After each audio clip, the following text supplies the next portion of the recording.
Hey everybody, and welcome back to Live Between Paychecks Kitchen. I'm Oz, Jack later in Lake Jackson, and today is going to be coming from my little shitty galley kitchen, and we're going to kind of conduce this week. We already missed Tuesday, so this is going to be Friday, so I'm going to do 2 dishes here. This is going to be great. My face is a little puffy because I found out I lost a good friend today, so I've been just crying my face off. So let's get through this. Before we get into it, be sure to like, share, subscribe, do all the YouTube-y stuff, ring the little notification bell down that corner. Let us know when you get these, or we'll let you know when to get these on Tuesdays and Fridays as close as possible as we can. Also, there's a link down the doobly-doo for our merch. It's got all our stuff in it. Spoons and spatulas and flippers and aprons and all kind of stuff. We're a small business. We very much appreciate it. And let's just get into it, man. It's going to be good. It's more stuff from my list of things you find at the Chinese buffet. Doing it at home for very cheap. Alright, we're going to end up doing a lot of stuff here. This is chicken. You're supposed to use thighs. I'm using breast because I get the big packages them and break them down, so you can use whatever meat. Secret weapon here is going to be a little bit of red food coloring, which is kind of a thing. Some hoisin sauce here. It doesn't have to be the lemongrass chili stuff, just whatever hoisin you got. The 5 spice powder. This is kind of one of the secret weapons here. Had to go to my Asian food market for that. And this fermented red bean curd. It's a secret ingredient. It smells weird. It tastes different, but it's amazing. I love it. You're going to need some regular old soy sauce, some garlic powder. I was going to use some little bit of garlic later, some granulated sugar, and also some bok choy and some oyster sauce, which you're going to need a little bit of cooking oil and optional if you want to do the corn stuff. Cornstarch, sorry. So this is going to be taking a little while. We're going to marinate here. So we're going to make a marinade first. So get 1 cube of this bean curd. Oh, sorry. This fermented tofu. It's thick. Just go ahead and make sure it's nice and mashed up. Just use this quick camp fork just because it's nice and flat. And then get it all in a plastic bag. You can use this in like a bowl or a pot or a lid or something, but we're going to put it in there for 24 hours, so go ahead and do that. You want your 5 spice powder. You want to go ahead and do about 3/4 of a tablespoon of that, and then 1.5 of your garlic powders. Now 3 drops of your red food coloring should be more than enough, but some people like more, some people don't even like using it at all. You want 2 full tablespoons here of soy sauce.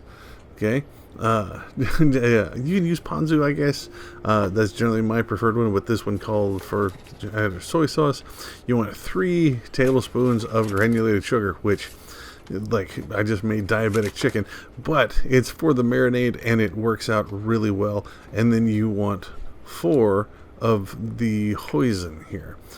It's going to be thick, it's going to be sticky, it's going to take a little bit to get it off of your measuring devices, so please add that to your timetable, okay? So it takes a little while to fill this out, but again, it's one of those things that doesn't have to be perfect.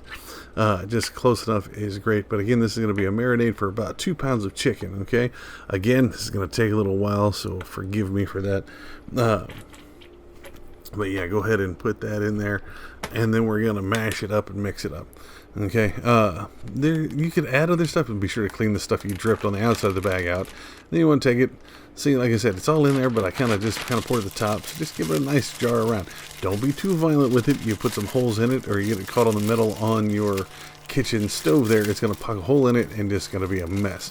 But you see where it starts getting mixed up in there, and you get that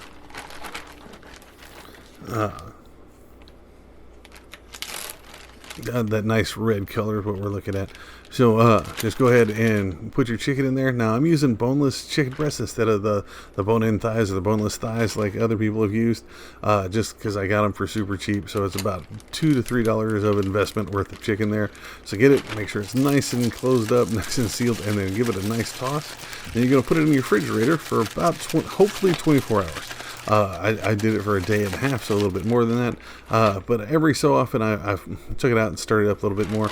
You can use more red food coloring now if it's not, but you want to put it in there for 24 hours, like I said, if it's not red enough for you. But this looks amazing.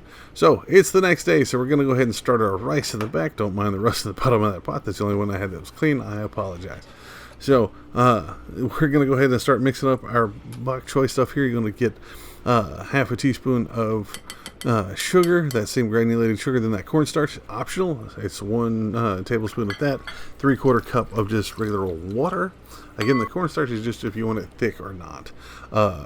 You can do it thin, that's fine. And then your oyster sauce. You want to do 5 of these, 5 tablespoons of the oyster sauce. I know it sounds like overkill, but it's for about 2 pounds of bok choy as well. You can find that mostly at different Asian food markets. So yeah, be careful with that. It's super thick. It's hard to get on there. Again, this is one of those things that doesn't have to be perfect. It doesn't have to be exactly 5. So get you a whisk and just beat the little bejeebles out of it. It'll stir up. You're going to have to keep stirring over the side because it doesn't mix completely. It settles a little bit. So just be sure to get that in there. So, yeah, just keep whisking it until all the cornstarch is kind of brushed out of there. If you're using the cornstarch, and that just make sure it's nice and clean. Your bok choy, you want to go ahead and clean, but be sure to get all the dirt out and make sure you pull off any of these leaves that are kind of funky looking. And be sure to get down on the leaves because it starts to do, it hides the dirt really well. So, go ahead and put your oven on 450. This is the next day, obviously, when we're working on this. So, let that preheat in there. This has been marinated for 24 hours, and now we're going to do this before cooking. So, put it in any kind of a roasting dish with a drip pan would be perfect, but any kind of glass dish is fine. You can put aluminum foil on the bottom to kind of help with cleanup.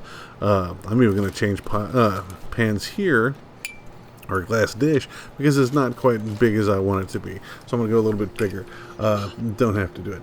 So now that your bok choy is nice and clean, we're going to go ahead and cut off a little bit of that extra root down there at the bottom, and then you can go ahead and do this as either a half or a quarter. Some people just leave them as halves. I go ahead and quarter them, make them a little bit smaller, a little bit easier to fit on a plate and in my mouth hole.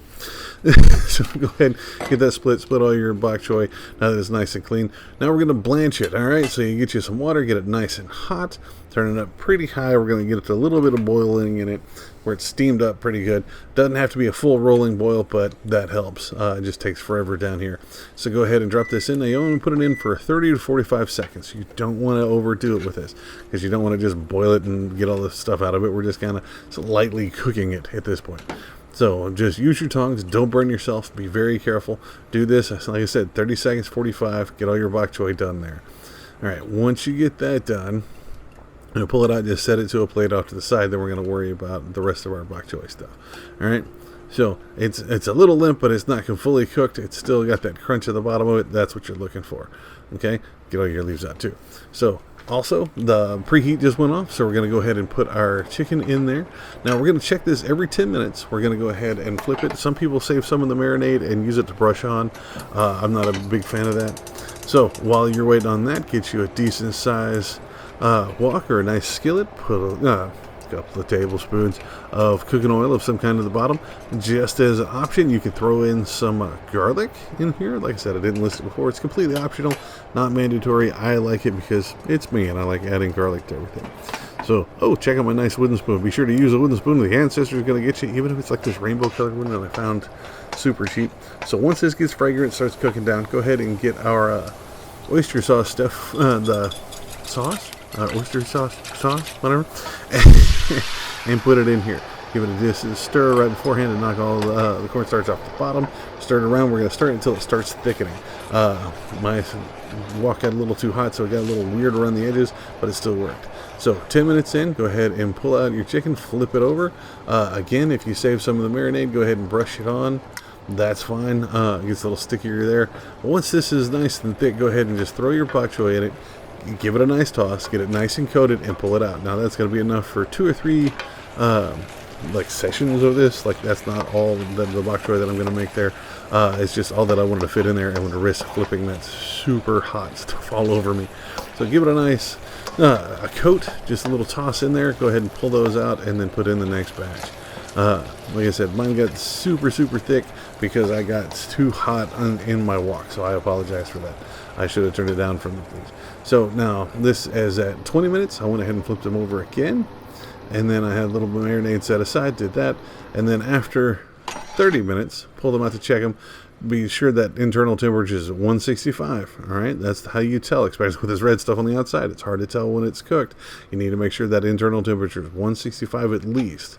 Okay, once that's done, kill the oven, pull them out, slice it up, and you are ready to go. This is amazing. I've always had this meat, and I always wonder what made it taste so different at the buffets or whatever. But just look at that. Look at this, that white. It's cooked through. We're nice, still juicy and stuff on the outside. Now, some people will put it back into the stove and broil it for 1 minute to try to get like a char on the outside of it or the char on the back because we're doing it in the apartment. I'm not a fan of that. Just give me that red cooked meat there.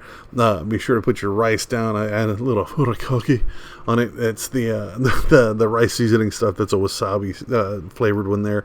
But this is really, really good. With just the 3 chicken breasts breaking down, because I got a thing of like 12 of them that had 8 in it, so that's really going to cut down on your budget. The only thing is you're going to have to go to some people are going to have to go to some of the stores where you have to get the 5 spice powder and the fermented red bean curd, just because they don't carry it at the normal stores here in Texas. Where you're from, that's fine. I have to go to the Asian food markets way up in Houston. So yeah, this is great. It'll hold up really well as long as you keep it sealed and keep it refrigerated. It is chicken, remember that. The bok choy, when you reheat it, will get a little rubbery and a little softer than it is now, so that's actually best to eat now. But this is amazing. I'd love to try some more. Again, this is one of the ones I always pick up a couple of pieces of it at the buffet. So I'm just going to add it to that playlist and see what next at the Asian buffet. And there you have it, folks. It's super simple. It kind of gets muddled if you're doing a lot of it all at once, but just the chicken is amazing. Just the bok choy is amazing. Again, Zool is at my feet right now begging for some of this. I'm sorry. But if you do it differently, you want to see us do it differently, let us know. That's what the comments are there for. You can also find us on social medias. Let us know over there. Facebook, Pinterest, Patreon, and Live Between Paychecks, all over those. Also at Instagram, Live Between. Almost forgot there for a second. I had to shorten it down over there because they didn't want the full thing or whatever reason. And you can also find me, Osway Nerdy, on all those, including on TikTok and on Twitter. Usually just talking about action figures, movies, nerd stuff, miniatures, comics, whatever. We'll see y'all next time. Y'all please be safe. Hug your loved ones, all right? Hold on.